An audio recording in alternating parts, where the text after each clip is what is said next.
The bell above my bookstore door chimed softly, sweet, delicate, familiar. And my stomach dropped instantly. I didn't need to look up. I knew those footsteps. Polished Italian leather. Slow. Arrogant. Deliberate. Of course he'd show up today. I kept arranging the first editions in my display, calm hands, steady breath, while my older brother, Daniel, strolled in like he owned the air I breathed. Technically, he thought he did. Well, he said, voice dripping with amusement. Still playing shopkeeper, Ava? I glanced up slowly. Good afternoon to you, too. He wrinkled his nose at the scent of aged paper and espresso. When you left a 7-figure track at our family's firm, I assumed you'd build something impressive. Not. He gestured vaguely around the store. This. 5 years ago, I walked away from Bennett and Cole Developments. From glass towers and corner offices. From a father who only respected numbers and a brother who thought I was a joke. They said I was emotional, naive, soft. I chose books instead. What do you want, Daniel? I asked quietly. He pulled an envelope from his tailored jacket and dropped it onto my antique oak counter. Rent adjustment. Market rates. I didn't open it immediately. I didn't need to. He'd been increasing the rent every 6 months. Inspections. Violations. Petty threats disguised as business. He wanted me gone. I opened the envelope anyway. Double. You can't be serious, I said, keeping my voice even. He leaned against a shelf, inspecting his watch. This space could generate real revenue. You're wasting prime property on nostalgia. Nostalgia. I swallowed a smile. For 5 years, he thought I was barely surviving. Scraping by selling dusty novels and overpriced coffee. What Daniel didn't know, the bookstore was never the business. It was the mask. While he was busy underestimating me, I was buying rare manuscripts online and flipping them to private collectors. Then estate auctions. Then international buyers. Quiet deals. Careful partnerships. Every profit reinvested. Every move calculated.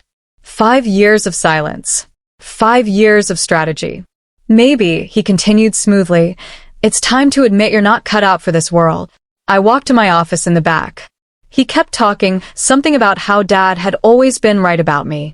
I came back carrying a slim black briefcase. He barely noticed, until I placed it on the counter and clicked it open.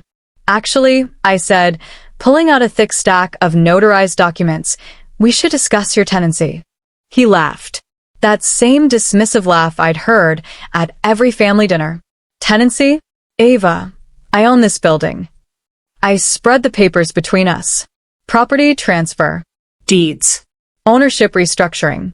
Corporate filings. No, I corrected gently. You used to. His smirk faltered. As of 9 a.m. this morning, the entire complex belongs to Arden Holdings, LLC. Silence. And that, I added, meeting his eyes steadily, is my company. The keys slipped from his hand and hit the wooden floor with a sharp metallic echo. That's impossible, he whispered. The sale was private, I said calmly. Through a broker. You signed everything yourself. His face drained of color as he scanned the documents. You set this up? One rare book at a time. I closed the briefcase. And about your office upstairs, I added, stepping back behind my counter, reclaiming my space. I'll need it vacated by the end of the month. His voice cracked. Ava, we can talk about this. We just did. He stood there, searching my face like he'd never really seen me before. Leave the keys on the counter, I said lightly. And be gentle with the door on your way out. It's original oak. I let the silence stretch. Unlike you, I finished softly. I actually own it. The bell chimed again when he left. For the first time in 5 years, I let myself smile. Phase 1 was complete. My phone buzzed. Broker, offer accepted. Madison Tower secured. Madison Tower. The building where my father's company operated. Daniel thought today was humiliation. He had no idea what was coming next. The news spread faster than I expected. Within an hour of Daniel's dramatic exit from my bookstore, my phone wouldn't stop vibrating. Mom, Ava, sweetheart, this is escalating unnecessarily. Unnecessarily. As if 5 years of ridicule had been necessary. Dad, 3 voicemails. Each angrier than the last. Call me immediately. This is not how this family operates. You've embarrassed us. Embarrassed us. I stared at the messages while standing behind my coffee bar, steam hissing from the espresso machine like it was mocking them. For years, they called my bookstore embarrassing. Now suddenly I had power, and that was the problem. My younger sister, Lily, finally called. She rarely took sides. Ava, she whispered, do you realize what you just did? Yes. You started a war. I looked around my store. Sunlight filtered through the tall windows, warming the wooden shelves. Customers browsed quietly, unaware that a corporate earthquake had just begun. I didn't start anything, I said calmly. I finished something. Monday morning, right on cue, my father walked in. He didn't belong in my world of soft jazz and worn paperbacks. His custom charcoal suit looked like it cost more than my first year's rent here. His presence filled the room like a storm cloud. He didn't greet me. Quite a performance you gave your brother. I finished pouring my coffee before answering. Business is business. Isn't that what you always taught me? His jaw tightened. Don't twist my words. I stepped behind the counter, keeping the barrier between us. I'd learned that trick from him. Never give ground in negotiations. You removed me from the family trust 5 years ago. I reminded him. His eyes flickered. You said I didn't deserve to sit at the table. I was protecting you. From what? I asked evenly. Success. Silence stretched between us. I opened my laptop and turned it toward him. Bennett and Cole's stock ticker glowed on the screen. Down 15%. In 3 days. Investors are nervous, I said. They don't like instability. Especially when key properties quietly change hands. His knuckles whitened against my counter. Is this blackmail? No, I said softly. It's math. Then I watched the realization hit him. You didn't just buy Daniel's building. I held his gaze. The Madison Tower paperwork finalized this morning. For the first time in my life, I saw fear flicker across his face.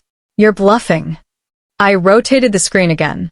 The finalized transfer confirmation sat there in crisp legal formatting. He exhaled slowly. What do you want, Ava? That question. For 5 years, they assumed I wanted revenge. Approval. Validation. I want what you never gave me, I said quietly. Respect. He studied me as if seeing someone unfamiliar. This is petty, he said at last. You're trying to prove something. No, I corrected him. I already proved it. I closed the laptop gently. You taught me leverage, timing, market pressure. You built an empire by buying undervalued assets and restructuring leadership. His eyes sharpened. You did this on purpose. Yes. Daniel's for sale. The stock dip. The investor panic. Every piece intentional. You manipulated your own family's company, he said slowly. I tilted my head. Basic market strategy. You wrote the rulebook. The bell chimed again. Daniel walked in, looking like he hadn't slept. His confidence was gone, replaced by urgency. Dad, he said sharply, barely acknowledging me. The board's calling an emergency meeting. I slipped my laptop into my briefcase. That would be about the vote of no confidence, I said calmly. They both froze. You, Daniel breathed. I smiled slightly. Investors lose faith when leadership looks careless. My father's voice dropped lower than I'd ever heard it. How much? I paused at the door. You should hurry, I said lightly. Wouldn't want to be late. Outside, the city air felt different. Charged. My phone buzzed again. Broker. Board confirmed. All proxies secured. I slid into my car, adjusting the rearview mirror. 5 years ago, I sat at that boardroom table taking notes. Quiet. Ignored. Today, I wasn't going as the daughter. I was going as the majority shareholder. And this time, I wouldn't be sitting at the corner of the table. The Bennett and Cole boardroom hadn't changed in 5 years.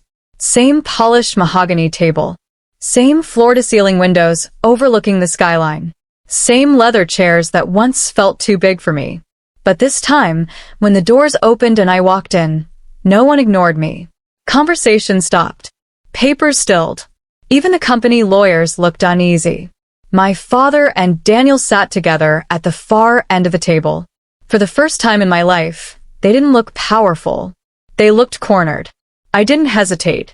I walked straight to the head of the table, my father's chair, and set my briefcase down. A few board members shifted uncomfortably. "Let's begin," I said calmly, opening my laptop. "As majority shareholder of Bennett and Cole Developments, I'm officially calling this meeting to order." Daniel shot to his feet. "This is ridiculous. You can't just walk in here and take over." I didn't even look at him. I nodded to my legal team instead. They began distributing folders around the table. "As of this morning," I continued, "Arden Holdings owns 51% of Bennett and Cole shares." The room erupted. "That's impossible. When did this happen?" 51. "Quiet," my father barked, but even his authority sounded thinner. I clicked the remote in my hand, and the screen behind me lit up with transaction timelines. "For the past 12 months, I explained, through subsidiary acquisitions and private negotiations, I've steadily purchased shares. Many of your investors were concerned after recent instability." Daniel's voice was tight. "You tanked the stock on purpose." I exposed vulnerability. I corrected smoothly. The market responded. One of the older board members leaned forward. "The vote of no confidence, that was you?" I held his gaze. Suggested it. Encouraged it. Provided documentation. My father stared at the screen like it might disappear if he blinked hard enough. "The family trust shares were protected," he said quietly. I met his eyes. "Not after you removed me from it." Silence fell like a dropped curtain. 5 years ago, he'd stripped my voting rights from the trust, claiming I lacked commitment. Those shares became public. Available. Buyable. "You did this because we pushed you out," Daniel said, disbelief mixing with anger. "No," I said evenly. "You pushed me out. I built my way back in." I stood slowly, walking around the table. Every step deliberate. "For years, this company ran on ego," I said. "Luxury developments. High margins. Zero sustainability. Zero innovation." I pressed another button. The screen shifted to architectural renderings, sleek eco-friendly structures, green rooftops, community spaces. "We're going sustainable," I announced. "Smart materials. Carbon-neutral builds. Mixed-income housing. Long-term value over short-term greed." Murmurs spread across the room. "You'll destroy profit margins," Daniel snapped. "No," I replied. "I'll future-proof them." I turned toward the board. "Those willing to adapt are welcome to remain. Those who aren't," I gestured to the folders. "Your severance packages are outlined inside." One by one, heads began to nod. They weren't loyal to my father. They were loyal to winning. And they could see exactly where this was headed. Finally, my father stood. He adjusted his tie, an old habit when he felt pressure. "You orchestrated this flawlessly," he admitted. There was no anger left in his voice now. Just something else. Recognition. "You always underestimated me," I said quietly.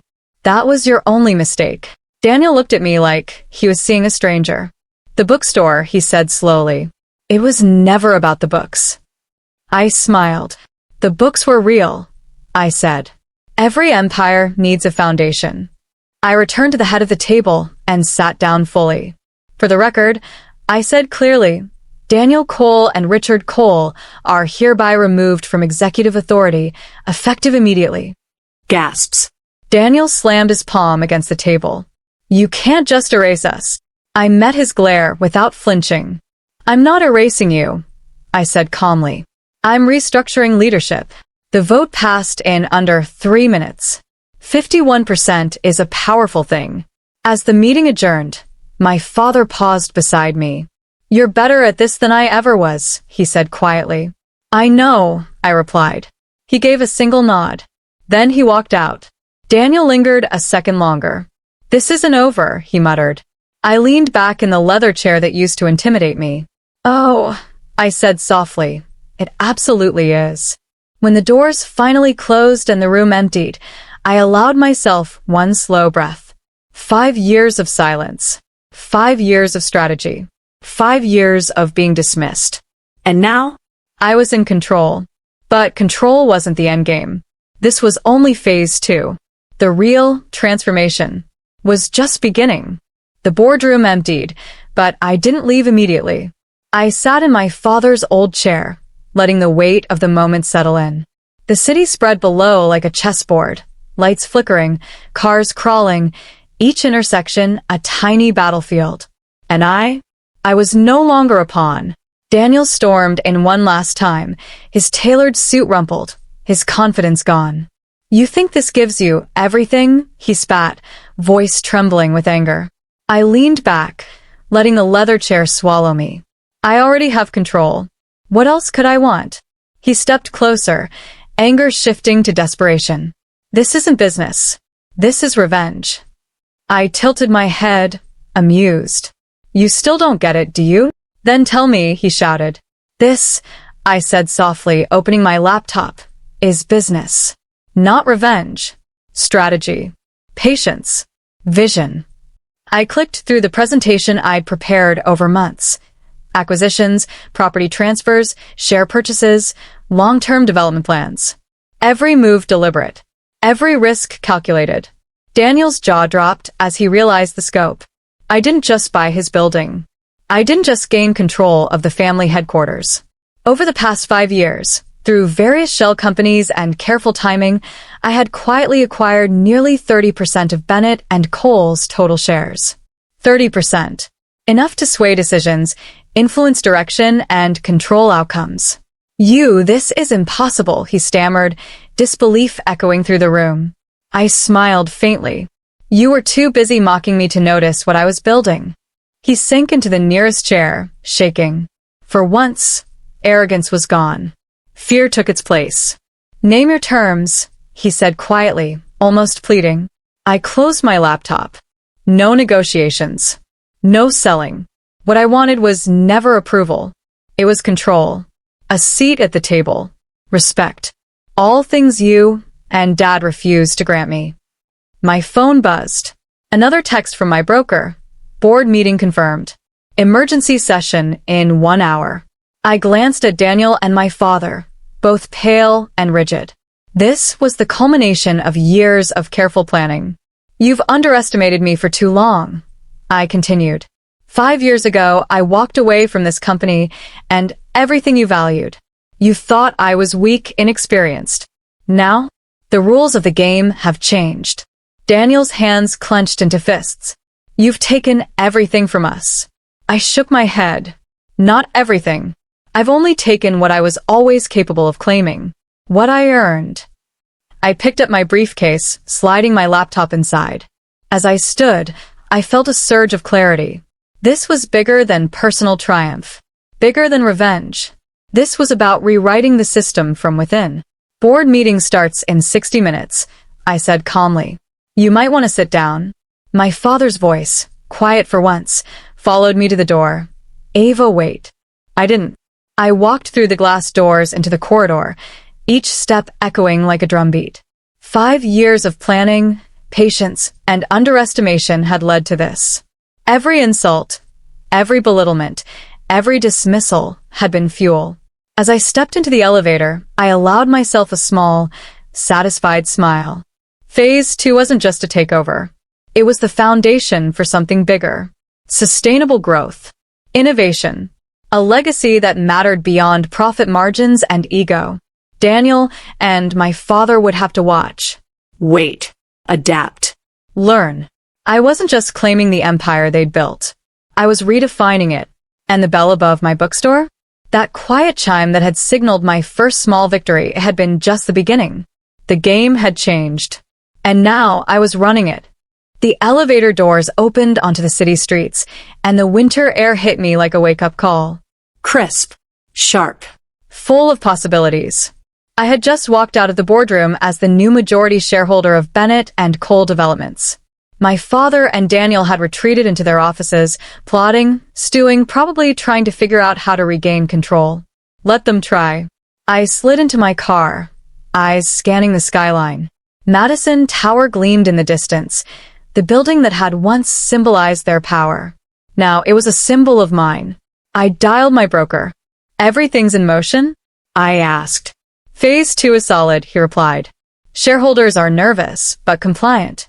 Board members are on your side." And yes, his voice dropped conspiratorially. "Daniel's losing it." I allowed myself a small, satisfied smile. "Good. "Keep monitoring the stock. Any sudden moves, alert me immediately." I hung up and pulled out my notebook. Plans. Acquisitions. Expansion. Every step laid out. My empire had started with a tiny bookstore, a few rare manuscripts, and a lot of patience. Now it had a reach no one in my family had ever imagined.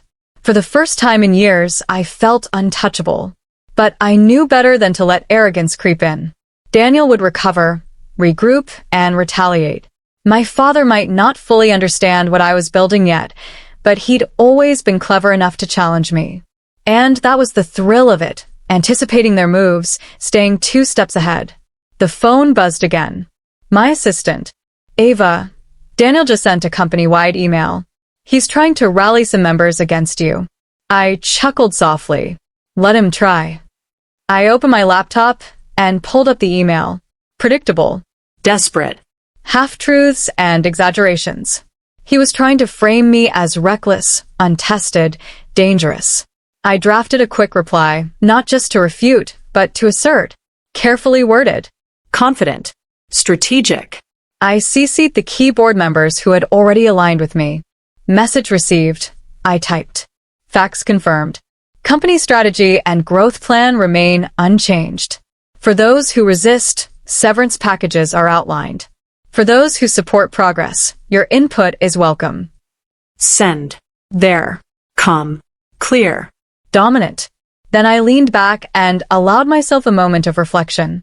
5 years. 5 long, grueling years of planning, learning, and building quietly in the shadows. Each auction, each rare manuscript, each investment, meticulously calculated. And now the payoff. Not just a victory, but total control. I sipped my coffee. Warm, bitter, satisfying. The phone buzzed again. This time my real estate broker. "Ava, congratulations. The Madison Tower acquisition is finalized. You officially own the building where your father's company operates." I set the phone down and stared out the window. The city stretched endlessly before me, full of opportunity, full of challenge. And for the first time, I didn't feel small. I didn't feel overlooked. I felt unstoppable. I knew the next moves had to be precise. Expansion into sustainable development. Shifts in leadership. Strategic acquisitions to secure influence over other key properties. Every step calculated. Every ally accounted for. And Daniel? He would learn the hard way. I stood and gathered my briefcase. Phase 3 wasn't just about business. It was about rewriting the rules. About proving that underestimated women don't just survive, they dominate. I paused at the office window, watching Madison Tower glint in the sunlight. 5 years ago, I'd been dismissed, underestimated, mocked. Today, I was the one writing the future. And tomorrow? Tomorrow, I'd make sure everyone knew my name. The city waited. And so did I.